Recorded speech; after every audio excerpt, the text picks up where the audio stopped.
안녕하세요. 코하 투더골드문진행의 이정원입니다. 나스닥이 4.4% 올랐는데요. 파월의 연설 때문에 또 비둘기파적인 영향이 또 미 증시에 순풍을 좀 불어넣은 것 같습니다. 현재 우리 시장도 17K 정도 위에서 움직이고 있는데요. 미국 제닛 옐런이라고 재무부 장관께서 FTX 이번에 붕괴가 암호화폐 업계에서 리만 브라더스 사태가 아닐까라는 입장도 내놓기도 했습니다. 우리 이런 상황 속에서 어떤 자세로 투자에 임하면 좋을지 오늘 전문가님 모시고 얘기 나눠보도록 할 텐데요. 오늘은 비트초아님 모셔볼게요. 비트초아님 안녕하세요. 안녕하세요. 안녕하세요. 코인뉴스 읽어주는 비트초아입니다. 우리 어저께 정말 다행히도 파월의 연설이 아주 비둘기파적으로 끝났습니다. 그래서 많은 분들께서는 비트코인 찐 상승 가나요? 라고 많이 물어보셨을 텐데 제가 말씀드린 것은 9시 종가 마감이 17.2K 위에서 정확히 해주지 않으면 다시 한번 횡보를 하던지 아니면 아래로 빠졌다가 올라갈 가능성이 크다라고 말씀을 드렸습니다. 방금 전에 우리 앵커분께서 말씀해 주신 그 전에 이제 나스닥의 상승분이 굉장히 눈에 두드러졌는데요. 그 이유는 사실 그 전에 나스닥이 하락분이 좀 강했었습니다. 그래서 그 하락분을 회복하는 것과 더불어서 우리 파월에서 좋은 이야기를 또 해줬다 보니 같이 상승을 했던 것으로 보여지고요. 그렇다면 연결이 될 수 있는 건 이제 아무래도 무거운 코인은 그 전에 상승을 해줬기 때문에 이런 장이라면 이제 기업과 관련되어 있는 아무래도 나스닥이 먼저 가주면 그 다음에 오르는 것은 코스피나 아니면 9시 장 개장에 맞춰서 이제 한국 계열에 있는 주식의 주가가 오르는데요. 그 주가와 관련되어 있는 여러 가지 코인들의 아침의 상승세가 잠시 눈에 두드러졌습니다. 그래서 이제 관련되어 있는 코인 중에 가볍고 그리고 또 어떤 것을 또 중점적으로 봐야 하는지를 더 집중적으로 파헤쳐 봐야 할 것 같은데요. 지금 시장이 오히려 또 오르니까 더 어렵다는 분들도 많으세요. 그래서 지금 1시간 동안 이제 중요한 내용들 그리고 앞으로 코인들 볼 때 어떻게 봐야 하는지까지도 같이 준비해 봤으니 이제 1시간 동안 집중하셔서 매매에 많은 도움 얻으셨으면 좋겠습니다. 네, 어제 파월 의장의 연설 이후에 좀 덜 매파적이었다, 오히려 비둘기파적이었던 발언이 많았다라는 평가에 미증시가 상승을 하면서 또 우리 시장도 괜찮게 좀 흘러가지고 있는 것 같은데 현재 지금 상승을 해서 오히려 좀 시장이 어렵다고 판단하시는 분들 많을 것 같습니다. 따라서 비트초아님과 같이 전략 세워보시면서 오늘 하루 시작해보시면 좋을 것 같은데요. 어제 또 파월 연설도 있었고 또 미국에서 고용지표도 몇 개가 나왔는데요. 따라서 시장이 좀 좋게 흘러갔던 부분이 있었습니다. 하나씩 짚어보면서 얘기 나눠보도록 하겠습니다. 이번 주에 좀 나머지 일정들도 있을 것 같은데 초아님 어떤 거 보면 좋을까요? 네, 우선은 12월 1일이죠, 현재. 그래서 이번 달에는 이제 말씀드리고 싶었던 건 11월 30일 오늘 있었던 파월 연설 그리고 오늘 어제죠. 사실 어제 있었던 거고. 네, 이거 끝나고 나서는 이제 ISM 제조업 지수 그리고 비농업 고용 지표 이렇게 세 가지가 있는데요. 우선은 이제 어떻게 받아들이면 되냐면 중요한 건 이제 이번 주 일정뿐만 아니라 12월 달에는 우리 그전에도 많이 배워봤어요. 우리 블랙아웃 기간이라고 해서 FOMC가 금리 인상을 하는 게 12월 14일인데요. 14일 전까지 2주 정도 말을 할 수 없는 기간이 있습니다. 그래서 금리와 관련된 발언에서 가장 강력했던 파월 의장이 매파적으로 끝내주지 않았기 때문에 이런 온건적인 이제 이야기들을 많이 했어서 시장이 2주 동안은 이제 다른 의견을 내놓지 못하게 됐거든요. 그렇다는 것은 이제 금리 인상 전으로 만약에 비트코인이 FTX 사건의 여러 가지 여파가 아직 끝나지 않았다고 보는데 그런 특별한 기술적인 이슈가 없으면 이제 증시가 좀 좋게 발전될 가능성이 크다라는 거고요. 현재 제조업 지수나 이제 비농업 고용 지표는 이미 예측했던 대로 이제 그 전에 시장과 비슷하게 흘러갈 가능성이 현재는 가장 큽니다.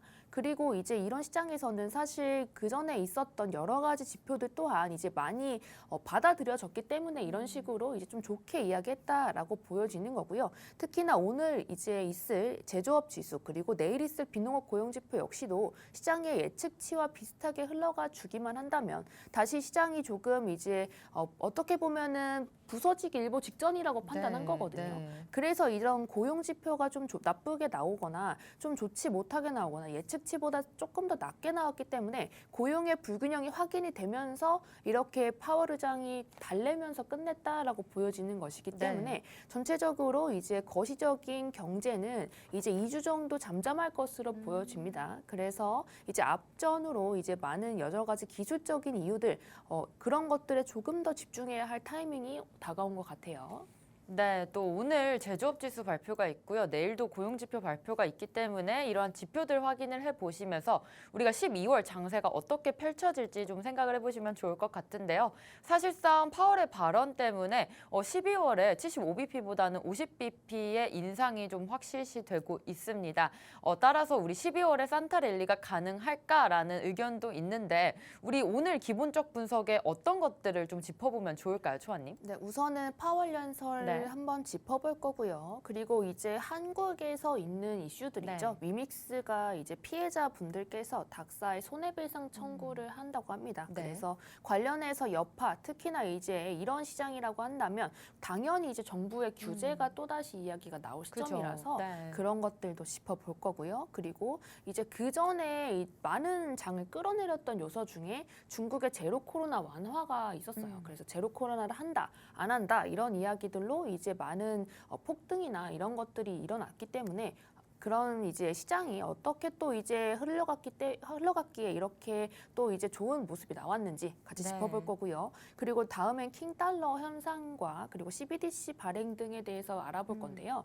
지금 아무래도 달러가 계속 이제 그 전에 올랐던 부분이 다시 좀 떨어지고 있는 그죠. 모습들을 많이 보여주고 네. 있는데 이런 달러의 모습이 사실 지금이 첫 번째가 아니라 1980년대부터 지금까지 달러를 여러 번 찍어내면 찍어낼수록 잠시의 호재를 같이 맛봤다가 떨어지거나 이제 조정을 할 때 항상 금리 인상을 하면서 다른 나라들이 피해를 온전히 좀 끌어갔던 부분들이 있어요. 네. 그래서 그 전까지는 이제 다른 대처되는 물건들이나 이제 대처할 여러 가지 뭐 조건들이 좀 부합이 되지 않았기 때문에 좀 많은 나라들이 피해를 온전히 받아들였다라고 한다면 지금은 그런 것에서 벗어나고자 하는 움직임이 좀 눈에 띈다는 거죠. 네네. 그래서 관련된 국가들이 어떤 것이고 CBDC 발행이나 이제 달러의 움직임이 어떤 식으로 코인 시장 영향을 끼칠지 같이 알아볼 거고요. 마지막으로 NFT랑 메타버스 쪽으로 다시 이제 아무래도 월드컵 때문에 그런지 네. 이제 좀 많은 관심이 다시 쏠리고 있어요. 그죠. 그래서 관련된 NFT의 이제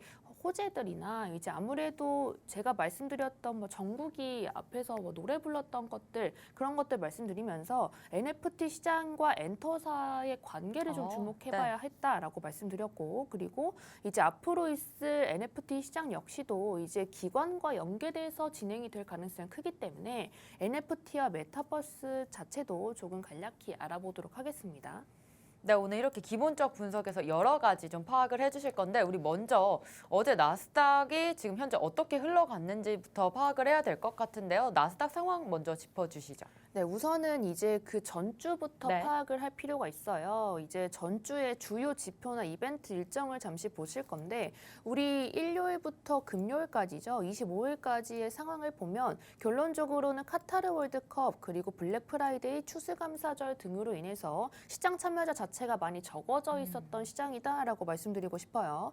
그리고 이제 그때 같이 이제 이야기가 돌았던 게 우리 코로나 봉쇄로 인해서 중국 증시가 많이 끌어내려졌고 네. 같이 이제 파월 연설 전에 또 이제 시장이 먼저 기민하게 반응을 했기 때문에 여러 가지가 많이 맞물려서 나스닥 자체가 많이 하락을 했던 것으로 보입니다.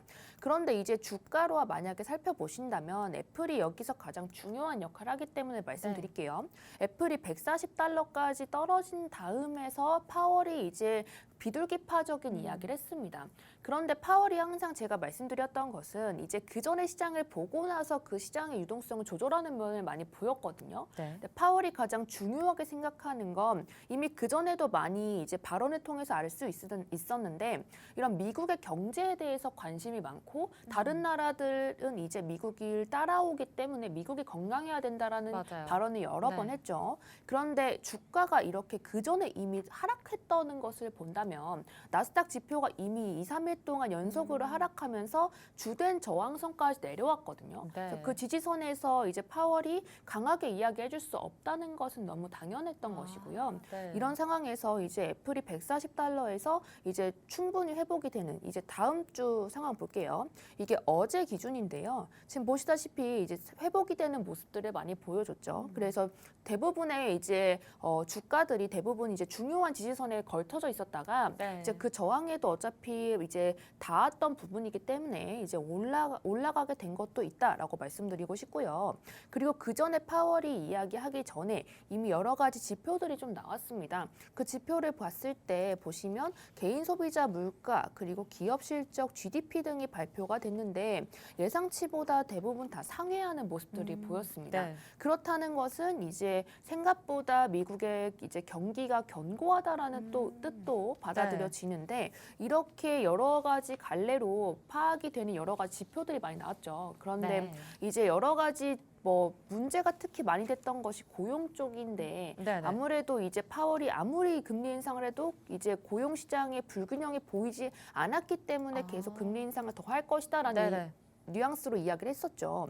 그런데 이제 발표 나기 직전에 나왔던 모습들을 보면은 민간 고용의 증가세가 대폭 완화가 됐고 19만 개를 크게 하회하는 모습들을 많이 네네. 보여줬거든요. 그래서 예측치보다 이제 많이 하회하는 모습들을 맞아요. 보여줬기 때문에 고용의 불균형을 어쨌든 확인을 했고 그렇다는 것은 이제 이것이 어떻게 보면 말할 때 뒷받침되는 근거 중에 가장 중요한 게 고용이었잖아요. 네, 네. 근데 고용의 불균형이 확인이 됐기 때문에 이런 상황이라면 파월 입장에서도 불균형이 확인이 됐기 때문에 이제 조금 더 완화할 필요가 있다라고 파악이 된 거죠. 네. 그래서 이제 이야기를 할 때도 파월이 이제 이야기한 것들의 대부분 내용들이 이제 고용의 하락이 보였기 때문에 금리 인상을 조금 이제 조절할 필요가 있다라는 이야기, 그런 이야기를 대부분 했죠. 그럼에도 불구하고 이제 강한 금리죠. 이제 기존의 금리를 계속 유지할 가능성이 크다라는 이야기도 네. 했습니다. 그렇다는 것은 이제 그 전에 있었던 여러 가지 선례들이 있어요. 그래서 이렇게 괜찮아졌다 생각해서 금리를 대폭 낮춰봤더니 그 전에도 이미 경험한 바 이제 그런 것들은 이제 있으면 안 된다. 네. 그래서 이제 봤을 때 아직은 이제 그런 것들을 호재로 작용하기는 이르다. 그래서 조금 조심할 필요가 있다라는 식으로 이야기를 했고요. 그래서 지금 상황에서는 어쨌든 앞으로 있을 금리 인상도 50bp를 할 것이다라는 것에 많은 표가 갈린 거죠. 그리고 이제 좀 눌러주는 것을 그만하면서 이제 좀 금리 인상을 천천히 할 필요가 있다라는 식으로 많이 시장을 달래줬어요.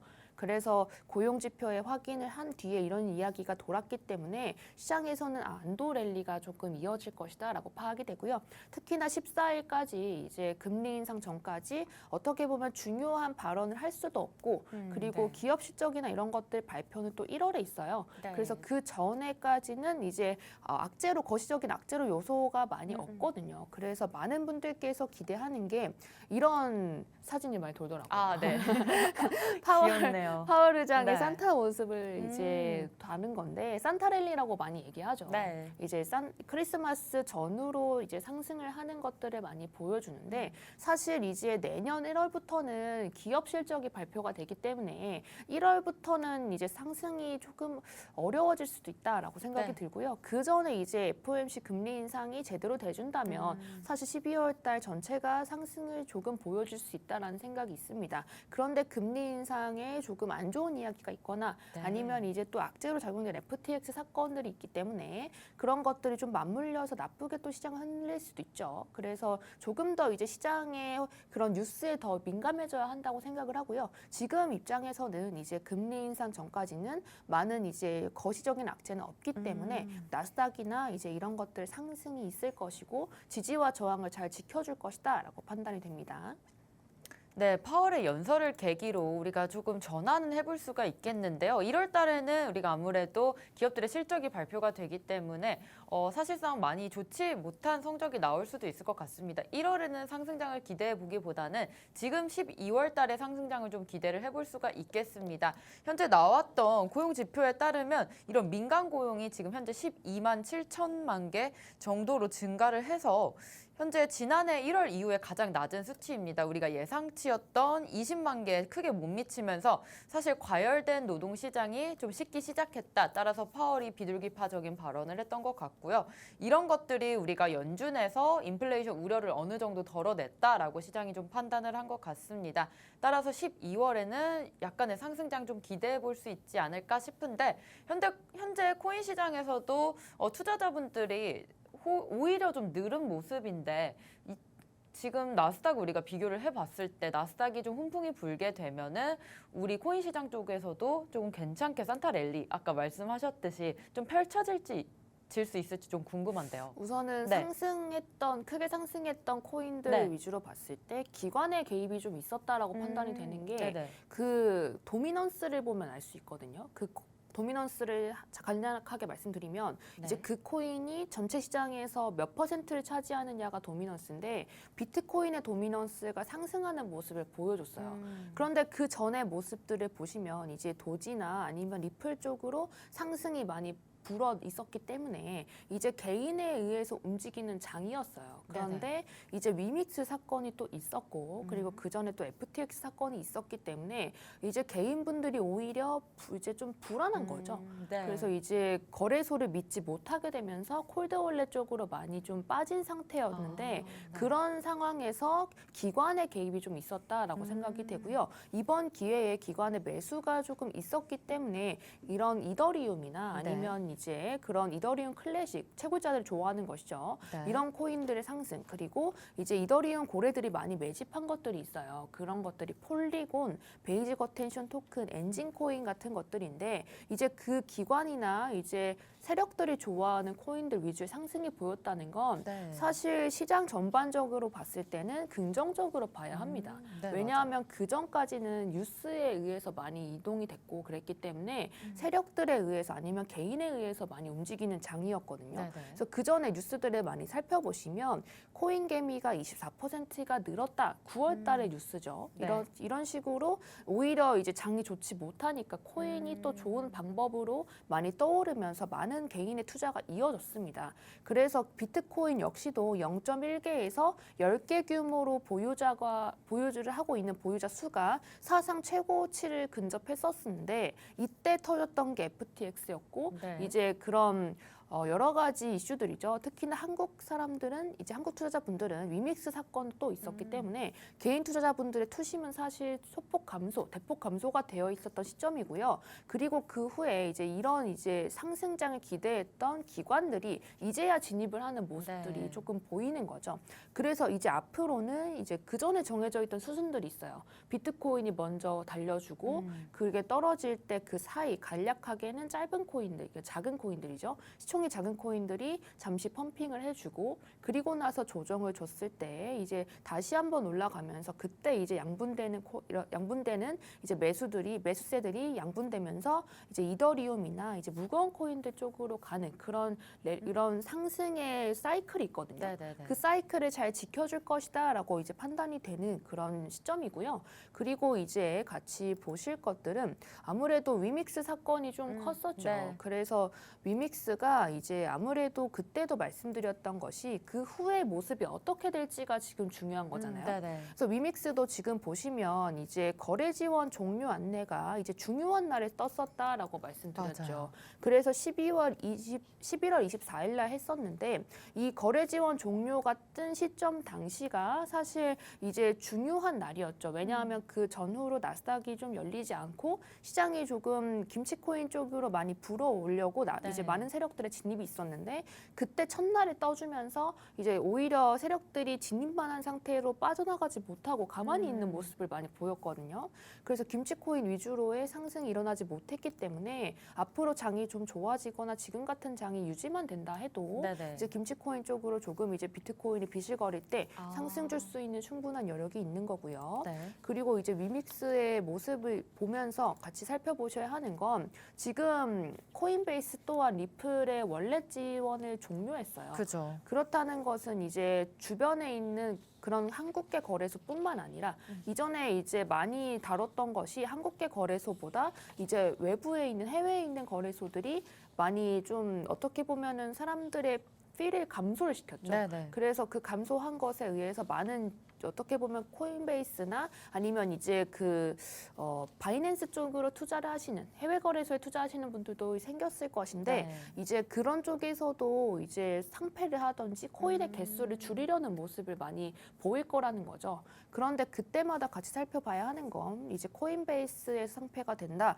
아니면 이제 바이낸스에서 상패가 된다 이런 것이 중요한 게 아니라 그 거래소에서 거래되는 그 거래액을 봐야 하는 거고 거래량이 그래서 전체 중에 몇 퍼센트 정도를 차지하고 있는지를 살펴봐야 한다는 거죠. 그래서 한국으로 따진다면 위믹스 자체는 대부분이 이제 한국 거래소 위주로 거래가 되는 코인이기 때문에 네. 한국 거래소에서 상장 폐지가 된다면 이제 사실 물량 대부분이 매도로 이루어지기 때문에 사실 상승으로 다시 이어지기가 어렵다라고 판단이 되는 거고요. 오늘 잠깐 올랐던 것은 이제 방금 전에 말씀드렸던 대로 이제 그 오전장이 9시 장이 열리면 그 전에 나스닥에 상승분이 있었기 때문에 그걸 받아들여지면서 시장과 연계되어 있는 특히나 기업과 연계되어 있는 코인들의 반짝적인 상승이었다라고 말씀을 드리고 싶습니다. 네네. 지금 현재 위믹스가 피해자들을 통해서 닥사에 대한 손해배상 청구도 좀 진행이 되고 있는 것 같은데 지금 위믹스 얘기가 나와서 좀 얘기를 해보겠습니다. 어쨌든 그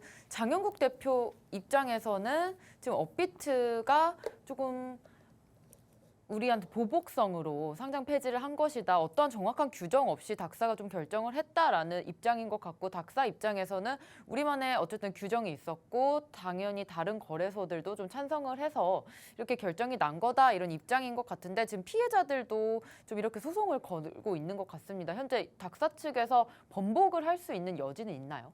우선은 이제 없을 수 있죠. 근데 네. 이게 번복을 할 수 있어도 12월 8일 전에 이제 종료가 돼야 하는데 그것은 사실 어려울 너무 것이다라고 어렵죠. 판단이 되는 네. 거죠. 벌써 12월 1일이기 때문에 그죠. 일주일 내에 이것을 번복하기에는 사실 좀 기간이 짧고요. 네. 그리고 이제 소송이나 이런 것들을 진행해 보신 분들은 아는데 이 기간이 상당히 길어요. 거의 1년, 2년 이런 식으로 시간이 굉장히 좀 빨리 가죠. 그래서 지금 상황은 이제 일주일 내에 번복이 될 가능성은 적다라고 판단이 네. 되는 거고 대신에 위믹스 투자자분들께서 닥사의 손해배상 청구를 좀 한다고 합니다. 네네, 특히나 맞아요. 지금 200분이 넘으셨다라고 하는데 이런 상황에서 또 이제 2일날 이제 그 거래소죠. 거래소 앞에서 또 이제 집회를 한다고 해요. 그래서 네. 그런 모습들을 계속 지속적으로 보여줬을 때 이제 국가가 어떻게 받아들이는지가 중요한 것 같아요.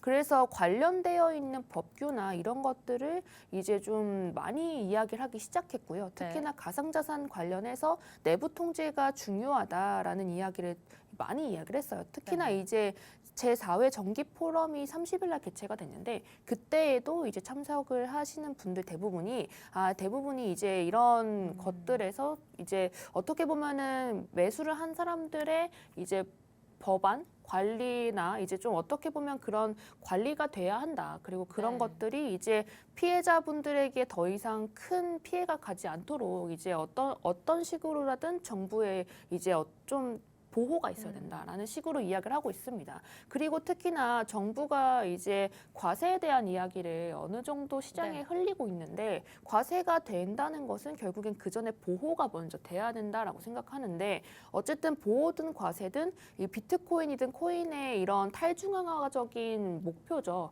그런 것은 조금 이제 어긋날 수 있다는 거거든요. 네네네. 그래서 과세에 대한 이야기가 다시 나오려면 결국에는 보호를 먼저 해야 되기 때문에 네. 이제 이런 전체적인 시장의 분위기에 따라서 이제 아무래도 정부 쪽에서 말할 수 있는 보호 법안 아니면 이제 많은 분들 피해자분들에게 이제 더 이상 나오지 않도록 하는 여러 가지 법안들이 계속 제시가 될 것이고요. 그 후에 이제 뭔가 돈독해졌을 때 과세가 될 수 있다라고 생각이 듭니다. 그래서 과세 법안으로도 또 불안하신 분들이 또 계실 텐데 네. 아직까지는 좀 이르다라고 판단이 되고요. 지금 상황에서는 과세를 하기에는 아직 시스템적으로도 좀 부족하다고 판단이 되기 네네. 때문에 결국엔 내가 얼만큼 벌었는지 그리고 그것이 또 얼마나 수익으로 이어졌는지 이런 것까지 다 이제 투명하게 공개가 돼야 하는데 그런 시스템 자체가 좀 형평성으로 어긋날 수 있다라고 생각이 되는 거고요. 지금 시점에서는 이제 전체적으로 봤을 때는 앞으로도 이런 피해가 일어나지 않도록 하기 위해서 정부 쪽이나 아니면 이제 관련된 거래소에 어떻게 보면은 브레이크가 걸릴 수 있고 네. 특히나 어제 버핏은 본인이 보유하고 있는 포트폴리오를 공개했어요. 그래서 그런 모습들을 계속 지속적으로 보여주면서 투자자분들에게 이런 불안감을 점점 이제 없애주려는 노력을 할 것이다라고 네. 판단이 됩니다. 네, 지금 위맥스 피해자들이 손해배상 청구 소송을 하고 있는 중이고요. 이러한 것들 때문에 현재 정부에서도 계속해서 규제가 나오려고 하는 모습 보이고 있습니다. 이러한 것들에 대한 과세를 한다라고 말을 하고 있는 것 같은데 우선 과세를 하기 이전에 투자자들을 위한 보호가 먼저 실행이 돼야 하고 그다음에 과세로 이어져야 된다는 말씀 주셨는데요. 사실상 이 두 개 모두 다 우리 비트코인이나 암호화폐 탈중앙화적인 관점에서는 조금 벗어나는 개념이 아닌가 싶습니다. 물론 우리가 내년부터 주식 쪽은 금투세가 시행이 되긴 하지만 우리 가상자산 화폐 시스템 안에서는 수익률을 따지기 굉장히 좀 복잡한 부분이 있기 때문에 이 부분은 계속해서 좀 지켜보셔야 될 것 같습니다. 우리 계속해서 다음으로는 중국의 소식을 접하겠습니다. 중국에서는 현재 시진핑의 3연임 이후에 좀 시위가 펼쳐지고 있는데요. 지금 제로 코로나가 오히려 중국 쪽에서 좀 이런 집권당의 권력을 좀 행사하려는 모습이었지만 시민들이 이제는 참지 못하는 모습 보이면서 중국 쪽의 상황이 좀 악화가 되고 있는 것 같습니다. 우리 초아님이 아무래도 중국 쪽 전문가시잖아요. 중국 굉장히 시장 잘 파악하고 계신데 지금 현재 중국 시장 좀 어떤가요? 네, 우선은 저번 주까지 시장을 눌러줬던 게 그리고 어제까지 눌러줬던 게 이제 중국의 영향이 좀 컸습니다. 그런데 이런 상황 자체가 어떻게 보면 나스닥에 도움이 됐었거든요. 네, 맞아요. 왜냐하면 나스닥이 항상 그 파월 연준 의장이 이야기를 하기 전에 나스닥 상황을 파악을 하고 이제 금액대를 항상 맞추려고 하는 것 같아요. 그래서 그런 노력, 그런 모습 봤을 때는 여러 가지 악재 중 하나로 작용했던 이제 중국의 코로나 봉쇄가 사실 큰 영향을 끼쳤다라고 판단이 되는 거고 네. 중국이 이제 봉쇄를 했었는데 이 유례 없는 여러 가지 시위들이 발생이 됐죠. 맞아요. 그래서 이런 사진들이 많이 이제 보였습니다. 프리드먼의 방정식이라고 하는데 이것을 왜 썼는지 이런 것들은 사실 여러 가지 해석이 많이 돌아요. 네. 이런 정도로 이렇게 썼다는 것은 사실 이때 A4 용지가 공권력을 상징한다라고 말씀드렸는데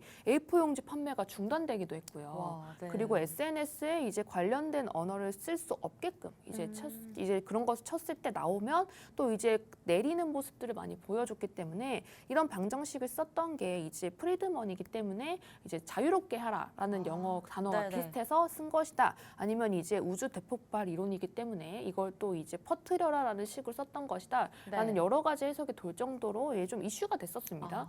그래서 이런 이슈를 또 이제 보고 가만히 있을 수 없겠죠. 그래서 이제 IMF 총재가 중국이 제로 코로나 정책을 끝내야 한다라는 이야기를 했어요. 근데 네. 저도 사실 공감을 하는 게 이제 사실 코로나가 감기라고 생각하거든요. 이제 그런 여러 가지 측면에서 봤을 때 결론적으로 사망한 사람이 크지 않고 많지 않고 이제 걸린 비중은 많지만 많이 걸리면 걸릴수록 전파력이 높아지면 당연히 이제 사망률은 또 적어졌다는 거죠. 그만큼 네네. 이제 치사율이 낮아진다는 아. 것을 의미하기 때문에 굳이 이런 상황에서 제로 코로나를 이제 고수할 필요가 있느냐 맞아요. 이런 이야기들이 좀 시장에 많았고요. 그와 더불어서 같이 좀 어저께 또 나왔던 것은요.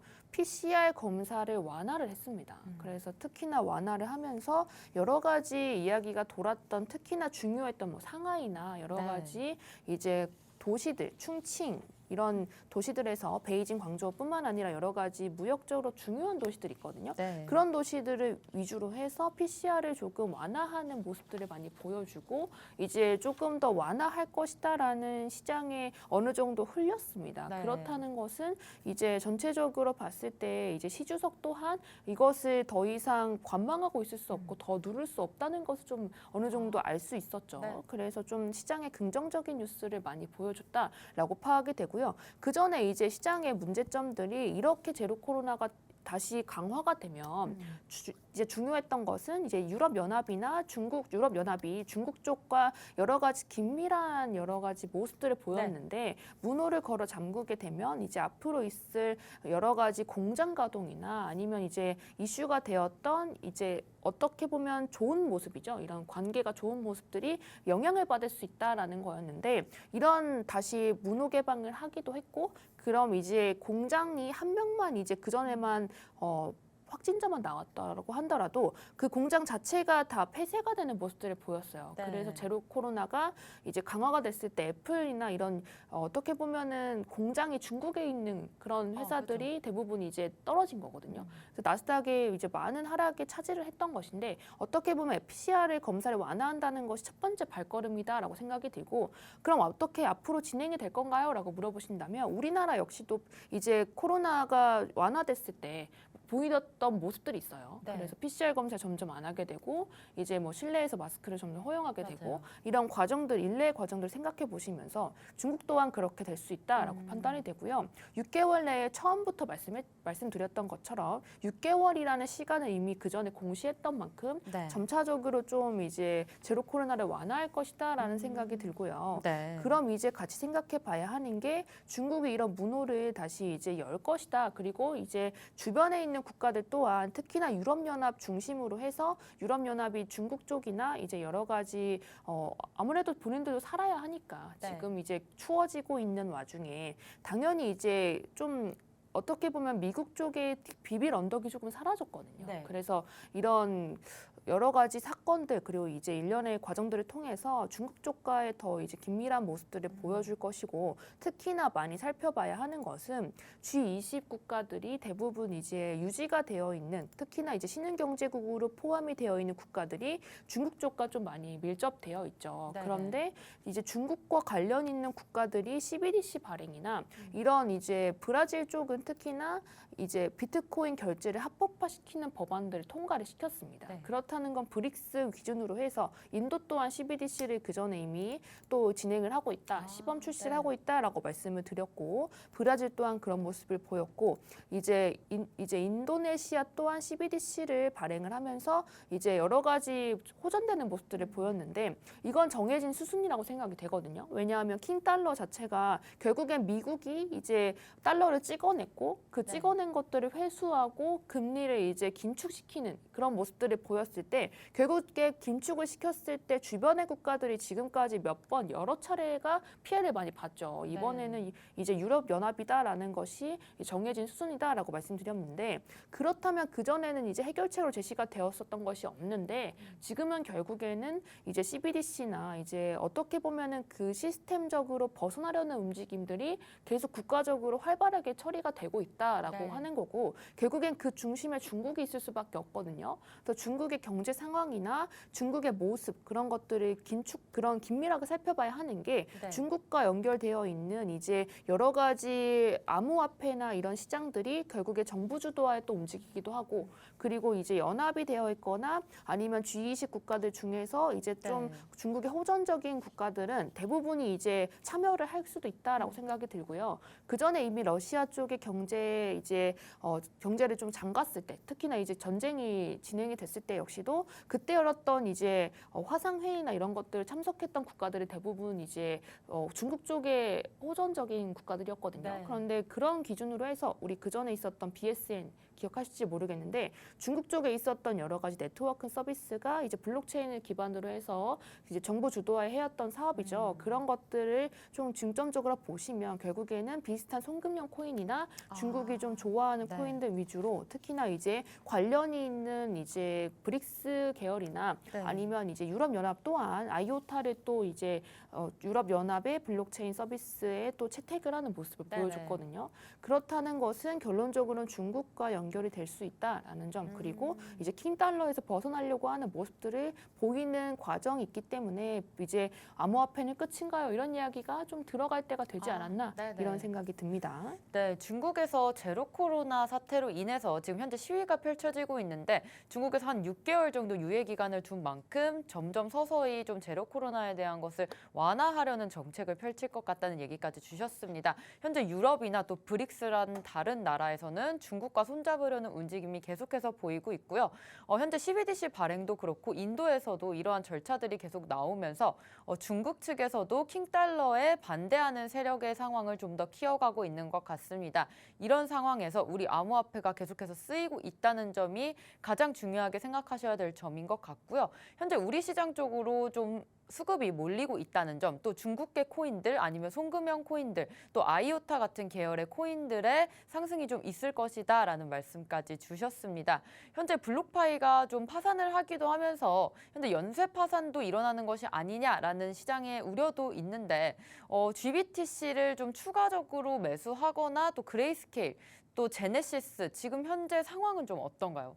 네, 우선은 좋아요. 이제 줄줄이 소시지처럼 네. 연결이 되었다라는 이제 시장에 어떻게 보면 또 조롱하는 사진이 있어요. 그래서 네. 이제 샘 뱅크먼을 필두로 해서 이제 연결되어 있는 여러 가지 이제 연쇄 파동이 걱정이 된다라는 건데, 결론적으로 말씀드리면 DCG 그룹 자체는 건재해요. DCG 그룹은 이제 파산될 일이 없다라고 모건 스탠리에서도 이야기를 했고, 네. DCG 그룹 산하에 있는 코인들을 어떻게 해결할 것인가의 행동에 주목을 해야 한다라고 말씀드리고 네. 싶고요. 특히나 지금 상황에서는 이제 그 전에 있었던 3A나 이제 여러 가지 상황들에 맞춰봤을 때 그 전에 있었던 피해들이 누적이 됐기 때문에 네. 결론적으로는 그 누적된 피로감, 힘듦을 이제 네. 주변에서 어떻게 좀 메꾸느냐. 만약에 메꾸게 된다면 당연히 파산 없이 행동이 될 거고, 네. 블록파이나 이제 이런 것들이 계속 이제 거론이 되는 이유는 네. 지금 결국에는 디지털 커런시 그룹이 가장 중요하죠. 그 전에 있었던 것들보다 지금 상황에서는 디지털 커런시 그룹이 어떻게 좀 해결을 할 것인지 그 방향성이 중요해 보이고, 결국에는 그 제네시스가 파산이 되느냐 안 되느냐, 파산이 됐을 때는 그레이스케일에 이제 예치되어 있던 것들 비트코인을 또 이제 시장에 풀면서 그런 식으로 보상을 하느냐 안 하느냐, 이런 식으로의 해결 방법에 계속 귀추를 좀 보고 있는 것 같고요. 특히나 지금 시장이 거시적인 악재는 없지만 샘 네. 뱅크먼이 계속 이제 많이 거론이 되죠. 특히나 본인은 몰랐다는 식으로 이야기를 또 인터뷰를 했는데, 네. 결론적으로 봤을 때 이런 시장 흐름 자체가 악재로서 작용이 되는 악재의 요소 중 하나가 또 되겠죠. 그래서 그 전에 봤던 여러 가지 그런 시장의 흐름, 특히나 이제 기술적인 분석 또한 봐야 한다라고 판단이 되고요. 2부에 있을 기술적 분석을 이야기하면서 같이 악재들 같이 살펴보실 때 그때 어떤 관점으로 투자하셔야 하는지 같이 말씀드리도록 하겠습니다. 네, 블록파이가 파산 신청을 하게 되면서 지금 현재 줄줄이 소세지처럼 DCG 그룹에 있는 제네시스와 또 그레이스케일까지 좀 위태한 상황인데, 현재 지금 그쪽은 잘 버텨주고 있는 상황으로 보이고 있습니다. 여러 거시적인 악재가 많이 없지만 현재 이런 FTX 사태가 조금은 악재로 시장에 작용할 수 있다는 점은 기억을 해주셔야 될 것 같습니다. 오늘 1부에서 우리 파월의 연설 좀 분석을 해봤고요. 여러 가지 거시적 상황도 같이 살펴봤습니다. 저희는 잠시 후에 2부로 돌아오겠습니다.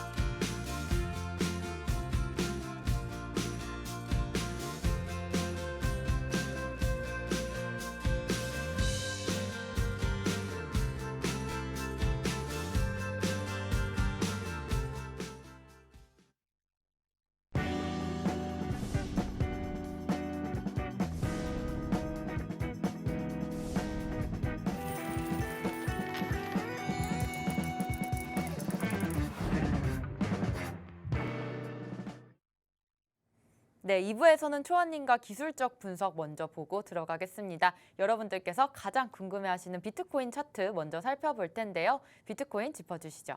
네, 우선 지금 현재 비트코인 위치 먼저 보겠습니다. 조금 확대를 해볼 건데, 지금 현재 비트코인의 위치는 17.1K 부근에서 횡보를 하고 있는 모습인데요.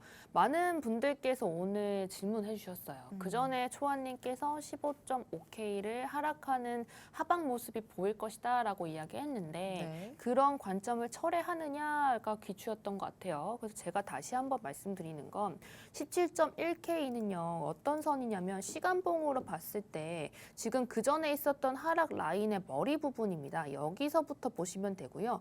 여기서부터 여기까지 봤을 때 결국에는 이 하락 추세를 벗어나는 움직임은 아니거든요. 네네. 그래서 크게 보면은 이제 하락 추세에서 벗어나지 못했다라는 것을 의미하기 때문에 결론적으로는 17.1과 2K에서 이제 어떤 모습을 보이느냐가 제일 중요하고요. 제가 어제도 말씀드렸죠. 어제도 말씀드렸던 건 18.2K 이상의 일봉 마감이 된다면 이제 그 전의 관점을 처리할 수 있지만 지금 상황에서는 이제 하락 추세를 계속 유지를 하고 있기 때문에 이 이상으로의 수급이 들어오든지 아니면 이제 개인의 투심이 조금 회복이 더 돼야 한다라고 네. 판단이 되는 겁니다. 그리고 그 전에 있었던 상승분도 이제 생각해 보시면 시장 참여자 자체가 적어졌었기 때문에 네. 저는 사실 그런 차트는 믿지 않고요. 지금 이제 흐름상으로 봤을 때 네. 27.1과 2K에서 결국엔 수급이 얼마나 되느냐가 위주로 될 것 같아요. 네네. 그런데 아무래도 샘 뱅크먼을 필두로 해서 FTX 사건이 아예 뭐 종료가 됐다고 보기가 어렵기 때문에 이런 상황에서는 기술적인 악재로 인해서 거시경제가 좋다고 하더라도 비트코인만 덕단적으로 또 내려갈 수가 있다는 거죠. 네네. 그래서 이제 비트코인이 여기서 또 뚫어주려면 중요한 저항 라인이죠. 17.1과 2를 뚫어주려면 결국에는 아래에서 무엇인가 모았다가 올려야 되거든요.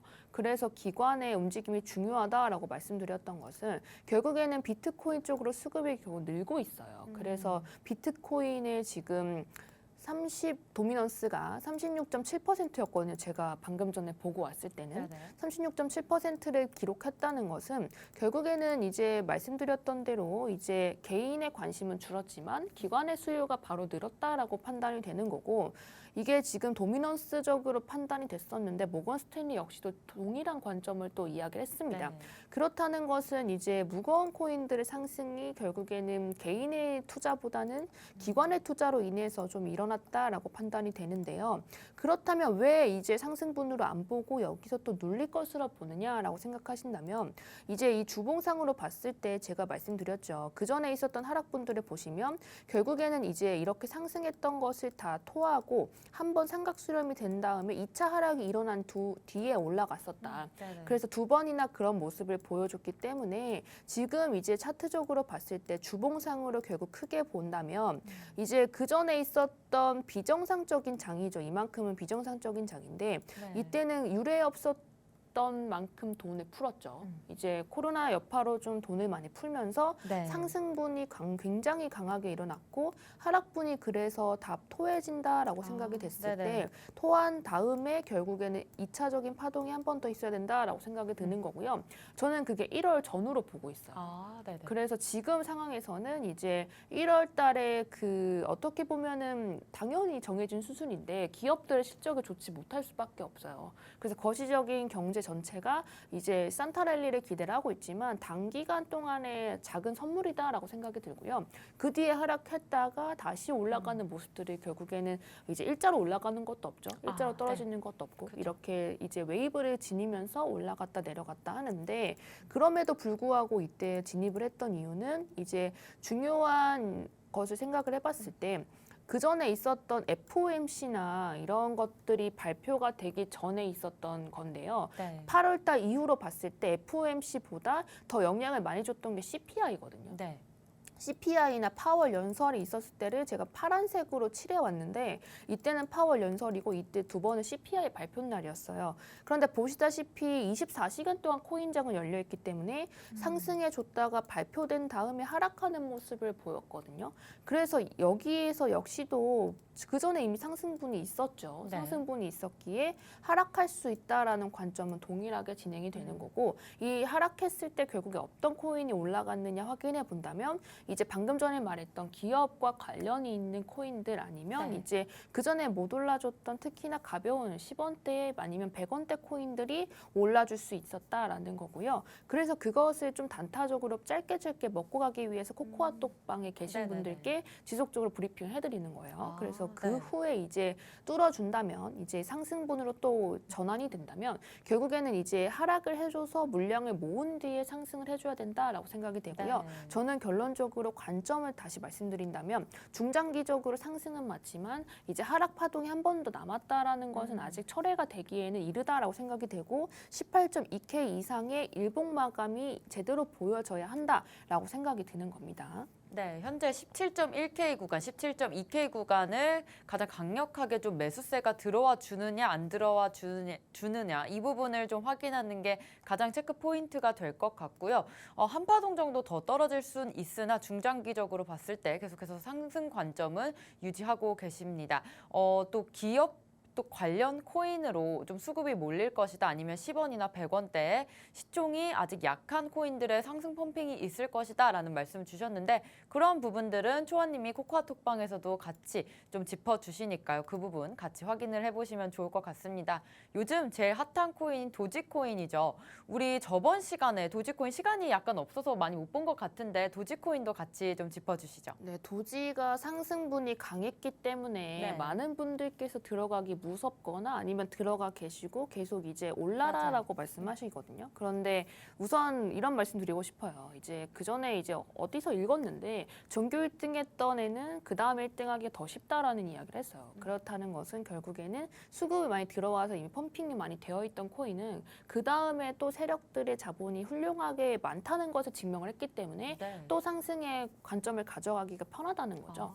그래서 그런 코인들 위주로 이제 최근에 수급이 많이 들어왔던 코인들 위주로의 펌핑이 계속 지속이 되는 장인데 불안해하실 수 있죠. 그래서 지지와 저항을 더 자세히 알아야 한다 생각합니다. 네. 도지 같은 경우는 좀 특이한 패턴을 가지고 있는데 지금 보시다시피 이 여기를 보실게요. 여기 보시면 지금 정배열이에요. 이렇게 5일선이 명확하게 올라간 코인이 거의 없거든요.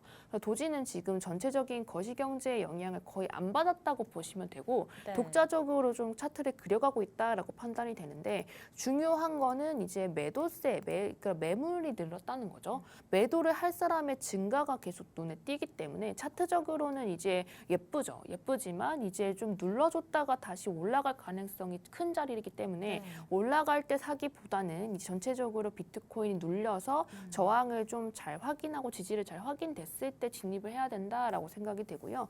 저는 이제 리플 또한 비슷하다라고 판단이 돼요. 리플도 지금 99일선이 데드크로스가 났기 때문에 도지와 리플에 관심이 많을 거라고 생각해서 말씀드리면 결국엔 지금 위치로 매수를 하기에는 애매한 자리다라고 판단이 되고 멀리서 봤을 때 그 전에 있었던 저점을 제가 좀 주로 보거든요. 네. 그래서 지금 제가 일부러 선을 그어왔는데 138원대가 어떻게 보면 이때 있었던 중요한 지지로서 역할을 해줬기 때문에 여기서 보시면 중요한 저항으로 역할을 해줄 가능성이 큽니다. 네. 그래서 중요한 저항의 자리에 있기 때문에 결론적으로는 138원, 그러니까 140원대를 완전히 돌파를 해서 상승으로 가주려면 물량을 더 많이 모아야 한다라고 생각이 드는데 네. 매도에 조금 힘이 세진 만큼 조금 더 조심해야 할 것 같고요. 지금 이 선에서 매수하기보다는 비트코인의 상승이 뚜렷하게 포착이 되기 직전 그래서 저항과 이제 그런 것들이 좀 잘 파악되는 시점에 매수를 하는 것이 맞다라고 판단이 되는 거죠.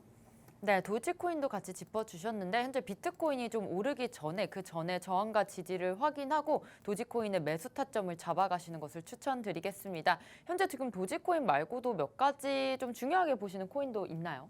네, 우선은 알트코인이죠. 네. 알트코인 위주로 말씀을 드리면 이제 한 가지만 말씀드릴게요. 시간이 없어서 말씀드리면 6월의 저점이 중요한 지지예요. 저항이자 지지인데 이제 오미세고랑 온톨로지를 제가 어제 얘기했는데 온톨로지는 못 올라갔고 오미세고는 올라가서 이제 궁금하실 거라 생각합니다.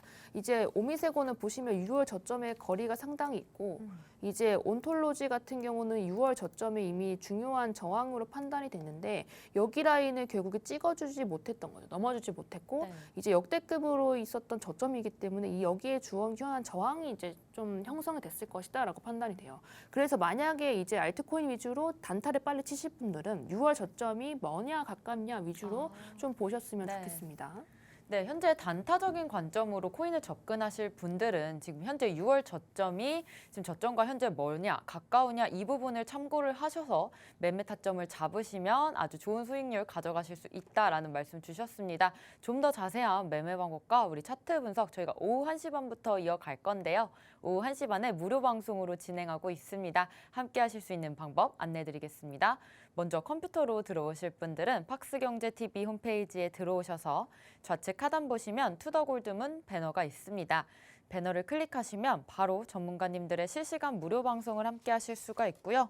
또 핸드폰으로 함께 하고 싶다라고 하시는 분들은 여러분들께서 매일 쓰고 계시는 녹색 창에 투더골드문 검색하셔서 상단 링크 통해서 들어오시면 됩니다. 잠시 뒤 오후 1시 반부터 비트초아님의 무료 방송 함께 해주시면 좋을 것 같고요. 오늘 같이 못 다뤘던 얘기들 많으니까요. 호카창 보는 방법과 또 그 다음 위험 채굴자에 있는지 없는지 이런 것까지 같이 봐주실 예정이니까 많은 참여 부탁드리겠습니다. 오늘 저희가 준비한 소식은 여기까지입니다. 본 방송에서 제공하는 정보는 투자 판단의 참고 자료일 뿐이며 특정 자산 가치의 상승과 하락을 보장하지 않는다는 점 유의해 주시길 바라겠습니다. 저희는 다음 이 시간에 오겠습니다. 시청자 여러분 고맙습니다.